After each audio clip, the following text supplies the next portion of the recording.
Good morning, everyone. This is Swati from RK University, and I'm assistant professor in Department of Microbiology. Today, I'll be dealing with the topic epidemiology and pathogenesis of COVID-19.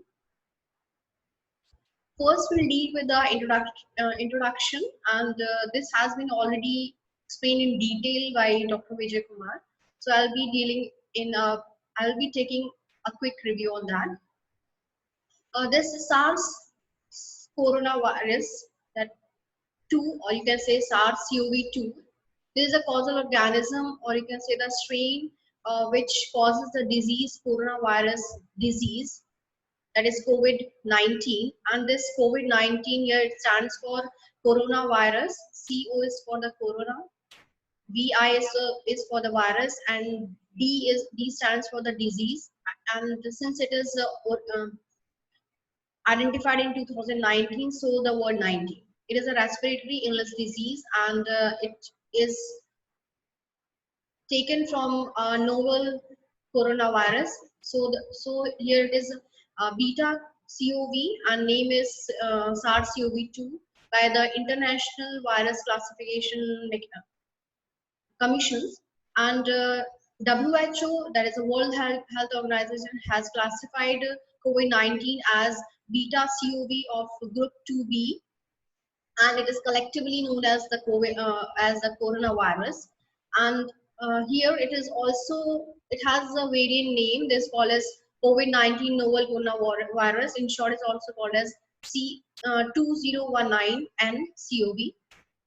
There's the figure which gives the information of the structure of SARS-CoV-2 in that transmission electron microscope. First, whenever we talk about the epidemiology and pathogenesis, it's very important that we should know the specific terms. So I'll deal with the few of the terminologies which which will be coming across. The first one is the epidemiology. What this epidemiology is, it is actually the branch of medicine which deals with the incidences, distribution, and the possible control measures for the diseases and other factors which are relating to the health. What the epidemic is a specific term which is taken from Greek, and here it means epi means upon or above, and demos means people. So here an epidemic is the rapid spread of any type of disease to a large number of population in a given in a specific given population within a short period of time. So in that case, it is called as epidemic. A disease is called as epidemic. Now there is one term called index case. This index case, what it is the first case in an epidemic. Any case which is the first identified is called as index case. The term pandemic, we say that COVID-19 is pandemic. Here the word pandemic is taken from a Greek word. It has its origin from the Greek word means pan, means all. A pandemic is an increase in the disease occurrence within a large population over at least 2 countries around the world. In that case, the disease is called as pandemic. The other term which come across is the pathogenesis. What this pathogenesis means? The pathogenesis of a disease is the biological mechanism or mechanisms that leads to a diseased state. It is actually a disease state, and it is a mechanism, a biological mechanism, which is leading to a specific disease state, and is called as pathogenesis. The term can also describe the origin and the development of the disease, and whether it is acute, chronic, or recurrent. The next term is the symptom. What the symptom is, the literal meaning of symptom is a physical or mental feature which is regarded as the indicating a condition of the disease, particularly such as a feature that is apparent to the patient. Okay, here the symptom is what it is, a physical or a mental state of a patient which is specific for a specific disease. Okay, so this is called as symptoms. Now let me focus upon the various researchers have summed up a special pyramid here, and is called as surveillance pyramid and its relation to the outbreak containment. So this is specifically the pyramid, where you can see that the base of the pyramid is gives the information of mild or asymptomatic patients. Next to it lies the severe patients, and next to it lies the fatal patients. Okay, so mild or asymptomatic, in that case, the patients will they don't require the health care, and the diagnosis is also not relevant, and they may spread the virus to contacts. Okay. Coming to the severe and the fatal, in that case, the patient will definitely require the health care, and the diagnosis and the identification is required for the virus, and they definitely spread the coronavirus by the nosocomial mechanism. The nosocomial spread, definitely it will be there. Now there is one another pyramid given by World Health Federation, and for the clinical, this is actually they are based upon that their findings. It is just like the you can see that the base is, or the baseline of the pyramid. It is here, it is infected patient. Next to it lies the symptomatic patient. Then after the symptoms will be the patients has to be hospitalized, and after the hospitalization, two things may occur. They will remain in the ICUs, or the death of the patient may occur. Okay, so here these can be mild, severe diseases, and the critical diseases. Okay, 5% of the cases will be the critical conditions. Mild cases will be the 80%. Then severe disease will be 15%, which involves within 24 to 48 hours. Then the critical disease condition will be there, where there will be respiratory failure will be there, shock will be there, and there will be multiple organ dysfunctioning.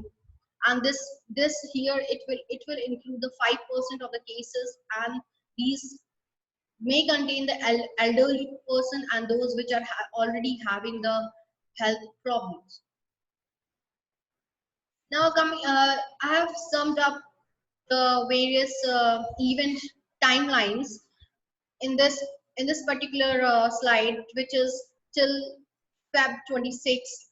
Here you can see the first one is the first case reported was on 30 December in 2019, and after that in 7th January the virus isolation was done. On 12th January, genomic sequence of the virus was released.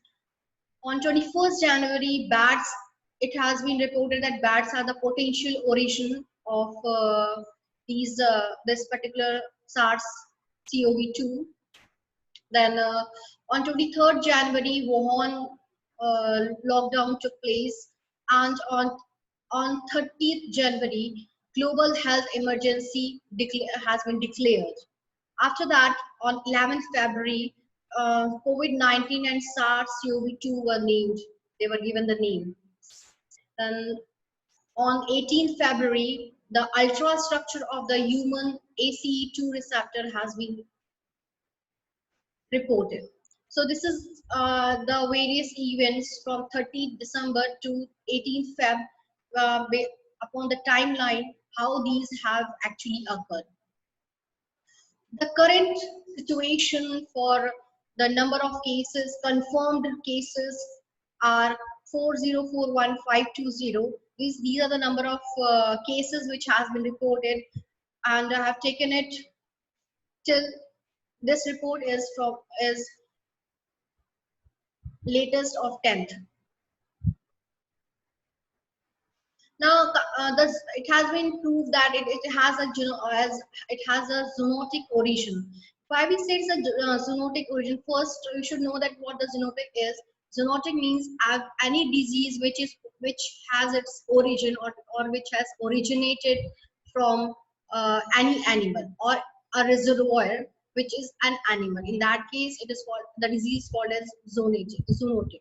Okay, so here this COVID-19, the disease, the specific disease, the virus, the coronavirus is the seventh member of this particular disease, and it infects the humans, and it is classified under the orthocoronaviridi family subfamily, and it has a subgenus called as sarbecoviruses. These viruses have a single intact open reading frames on the gene 8, and which indicates that it has a bat origin. It is originated from the bat origin COV, that is coronavirus. It do have various differences as well, and it has been also observed that the receptor binding domain that remains same for the SARS-CoV. That this gives a hint that it has been originated from the bat origin coronaviruses. This the SARS-CoV-2 here, it is a strain which is related to the severe acute respiratory syndrome related coronavirus. So its name is also called as SARS-CoV, and it is believed that it has a zoonotic origin that has close genetic similarity to the bat coronavirus. So it has been emerged from bat-borne viruses. This is the diagrammatic presentation which gives the information of the origin and the intermediate host and the mode of transmission, and finally how it is getting into the human. In this, we have taken all the three, that is the origin, where the origin is the bat, the intermediate host here in the MERS-CoV, it is camel, in SARS-CoV it is civet cat, and in SARS-CoV-2 it is pangolin. The mode of transmission in MERS-CoV, it is close contact with mucus or the fluids. In SARS-CoV civet cat, when it comes to the finally to the human host, it is taken, it is the when the contaminated food or diet is taken, or when the people come in close contact with each other, in that case the human get the infection. And the other one, where there is SARS-CoV-2 and the intermediate host is pangolin, the source has not yet been the mode of transmission has not yet been discovered. Now coming to the transmission and the entry of the virus, here in the case of human, the virus is primarily spread between the people through the close contact via respiratory droplets produced through coughing and sneezing. And it is here the transmission, or you can say the entry of the virus inside the host cell, it is through the binding mechanism which involves the receptor angiotensin converting enzyme 2, also called as ACE2. The first case was the first infection, or you can say the first case reported for the SARS-CoV-2 was discovered in Wuhan city of China. And uh, there are two types of viruses which are being reported. The first one is the first virus, which is designated as type A, has been reported from Guangdong city of China, and the other one, which is from Wuhan, it was designated as type B, and it has been you can say that it is actually the ancestral type of type A. The structure In nutshell, I will deal with the structure of the virus because it will help in understanding the pathogenesis part. The first is that you should know the size of the virus. The size of the virus is 50 to 200 nanometers in diameter, and there are four structural proteins of this virus. First is called as S, then E, M, and N. The S stands for spike protein, E stands for envelope protein, M stands for membrane protein, and N stands for nucleocapsid protein. The N protein holds this RNA genome. Okay, S, E, and M protein, they together create the virus envelope. The human receptor, as I have told earlier in the earlier slide, is that it is angiotensin converting enzyme 2, that is ACE2, which is present in the mucus layer, or you can say the epithelial cells of of, of the human. And here it has also been reported that benzogen is also the entry point of this particular virus. This figures gives the information how this actually spike protein come in contact with the receptor of the host cell with ACE2 receptor. You can see the figure how it is actually attaching.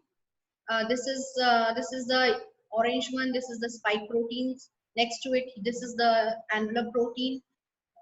This here it is the nucleocapsid protein, and we have the membrane glycoproteins, and the genetic material is RNA. When we deal with the entry of this particular virus to the inside the host cell, the initial spike protein, it primes with the transmembrane protease serine 2. This is TMPRSS2. This is the initial stage for the entry of SARS-CoV-2. Okay, after SARS-CoV-2 virion attached to the target cell, the cell's protease, that is TMPRSS2, it cuts down the spike protein of the virus, and thus the fusion with the peptide takes place. And after that, the virion releases the RNA, that is its genetic material, and forces the cell to produce and disseminate the copies of the viruses, and thus infecting more of the cells. ACE2 receptor here, this is the SARS-CoV-2 spike homotrimer with the one protein subunit highlighted, and this is the figure which gives the information of ACE2 binding domain, and you can see here the magenta color. This one is the ACE2 binding domain.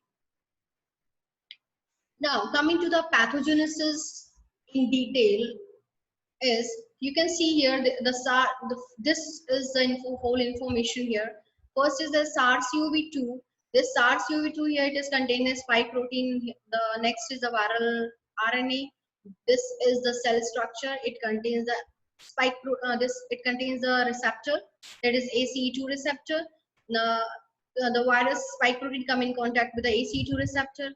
There it enters inside, and after that, what happens? The genomic RNA is released in the surrounding environment within the cell. The host cell ribosomes leads to the proteolysis, and this genomic RNA release will, because of which there will be genomic RNA replication will be there, and after that the translation process will be there, and there will be multiple proteins will be released, that is, and this will help in the assembly of the virus, and thus after the assembly of the virus, the progeny virus is released inside within the surrounding, and thus now ready to infect the other nearby cells. What happens, there is, when the virus is released in the surrounding environment, there will be direct activation of lectin pathway. There will be direct activation of lectin pathway. This will lead to C3 protein formation. The other is there will be immune complex will be formed, and it will lead to classical pathway, activation of classical pathway. This will lead to C3 activation, and the third is the toll-like receptors will be activated, and there will be activation of alternative pathway, and this also leads to the release of C3. And these three this C3 is breakdown into C3A. This and this C3 will activate C5, and this the components will be broken down into C5A and C5B. The C5A will remain. These C3A and C5A, they will come in. They will leads to the activation of various other chemokines and cytokines. These will be interleukin 1, interleukin 6, interleukin 8, interleukin 21, TNF, that is tumor necrosis factor will be there, CCL2 will be there, and there will be n number of neutrophils will be released, and macrophages will be released, and this is whole it is called as cytokine release syndrome. It's called as cytokine release syndrome, and accumulation of neutrophils and monocytes and even macrophages will occur. This ultimately what will happen, this all will be there in the lungs, and this will leads to the pneumonia condition. Now this coming to the lower part, you can see here at day 0 viral entry will be there. AC2 can be inhibited. We can, if we want to go for any drug designing or the inhibition process, so where we can inhibit it. So in that case, in the day 0, that is viral virus entry, ACE inhibitors can be used. Day 1 to 2, that where there will be virus replication in the airway cells, there will be various drugs are used, that is remdesivir, then ritonavir, then lopinavir. These are the drugs which are used. Then on day 5 to 3 to 5 and 5 to 7, there are other components are used. For example, pathogen pathway specific inhibitors can be used, or anti-C3 can be used, or anti-C5 can be used, or we can also use anti-IL-6, anti-IL-1, or anti-IFN.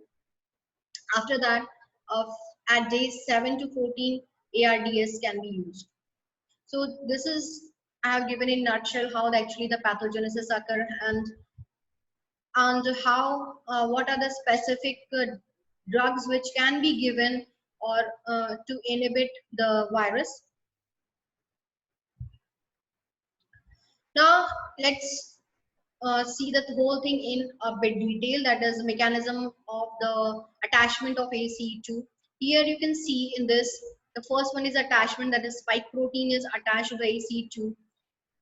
What actually happens, it inhibits the RAAS, and this will increase the ACE2, and the virus entry and the replication as well as the infectivity will take place. Infections will take place. So when there is RAS inhibition will be there, ACE2 is inhibited, angiotensin 2 is inhibited, as RAS is inhibited, and now the inflammation and lung injury will occur.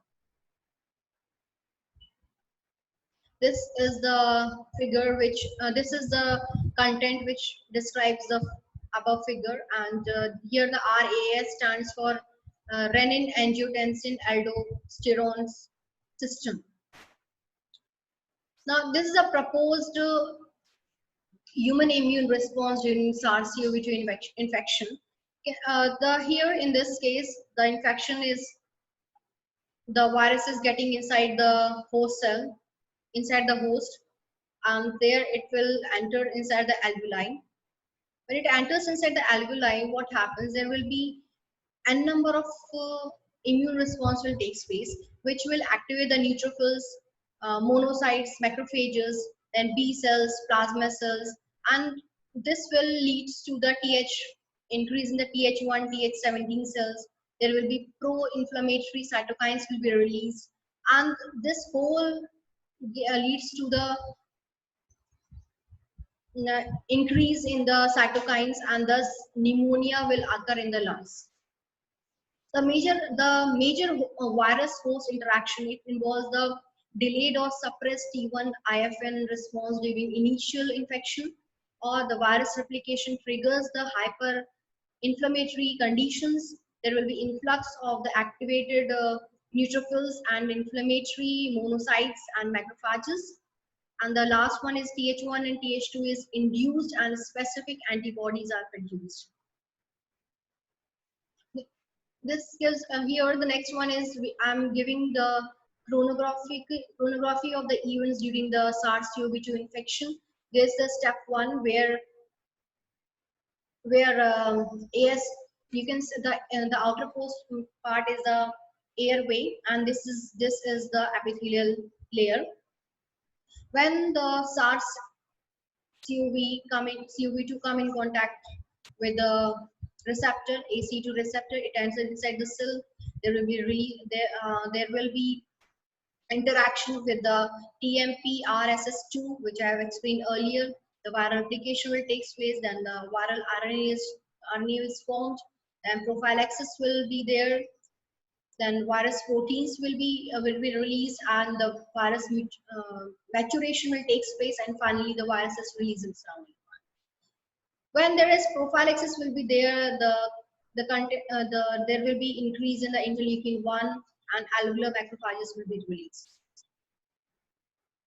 In the next step, that is step 2 in the chronology of the events during SARS-CoV-2 infection, what will happen that there will be secretion of a number of cytokines will be there, that is IL-6, MIP-1 alpha, MIP-1 beta, MCP-1, IP-10, and there will be interaction with the T cells, monocytes, and the macrophages.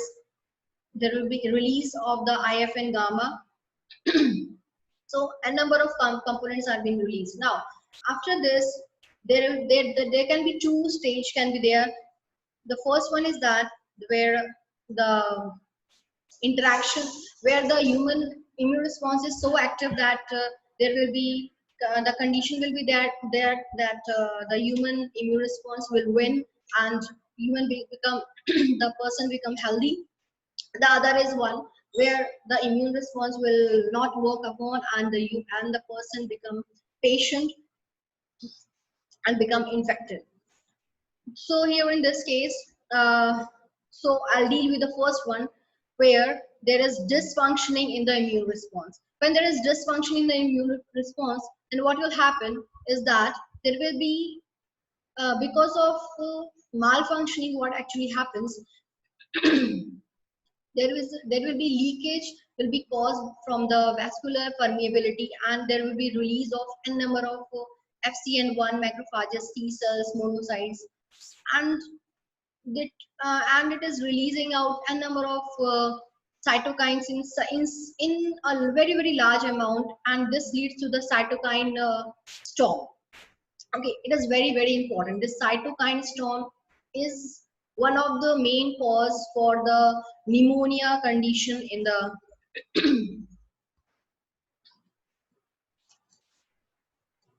okay. So the next step is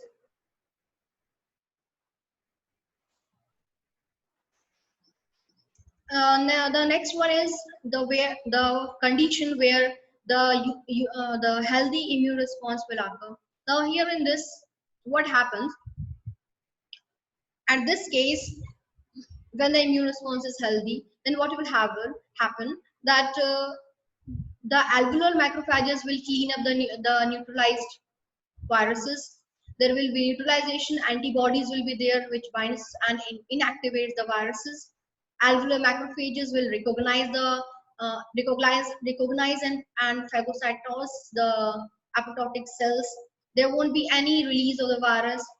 CD4 T cells, they become active, and CD8 plus T cells they recognize and eliminate the infected cells. So in this case, the immune response is very good for a person. The infected cell rapidly clears out, the virus inactivated by the neutralizing antibodies, and the minimal inflammatory and the lung damage will not.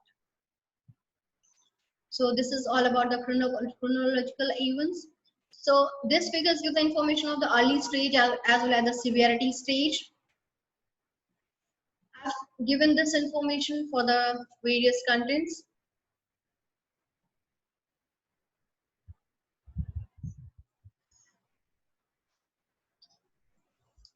This in this case, the various host immune responses there, because and there will be really the virus which is inside the host cell. It enters the host cell cytosol. There will be suppression in the signaling pathway. There will be toll-like receptors will be there, and there will be interaction the virus proteins with the TL7 and TLR3. Then after that, there will be complex formation will be there between IR7, IRF9, and there will be interferons which is where stimulating genes will be there, which activates, and finally there will be suppressed in the virus replication. It can be the condition where there is evasion mechanism is there. In that case, the PAMPs they get suppressed, and the evasion will takes place, and there will be accessory proteins 4A which are actually uh, there, which blocks the induction of IFN and the level of MDA5 activation through direct interaction with the double-stranded RNA.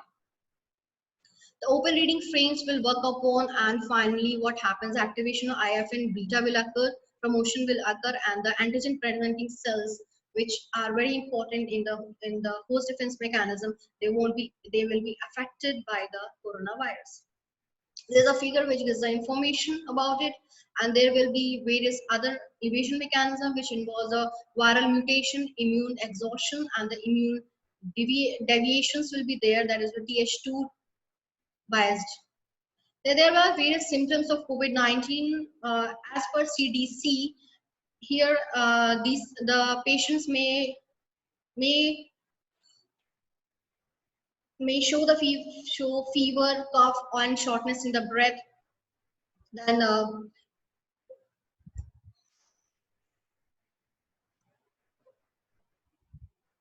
Then the coronavirus diseases as per CD3 CDCs, it has been given to the public as, in order to prevent the COVID-19, that we should avoid the contact with the person who are at risk. We need to avoid the touching with the eyes, nose, and mouth. Then practical we need to practice social distancing by putting space between ourselves and the different person, as well as there should be 20 seconds after every 20 seconds we need to uh, wash our hands properly.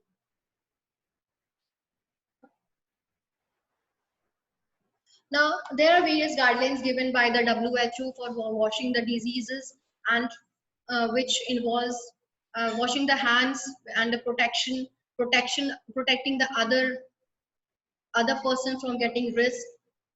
Then how to protect ourselves with and the others from getting risk. Then in order to maintain the various distance specific, yeah, we need to go for make a specific distance between the persons, and avoid close contact, and need to avoid the spilling in the public places. And if there is any symptoms of fever, cough, and difficulty in the breathing is observed, in that case medical support need to be taken.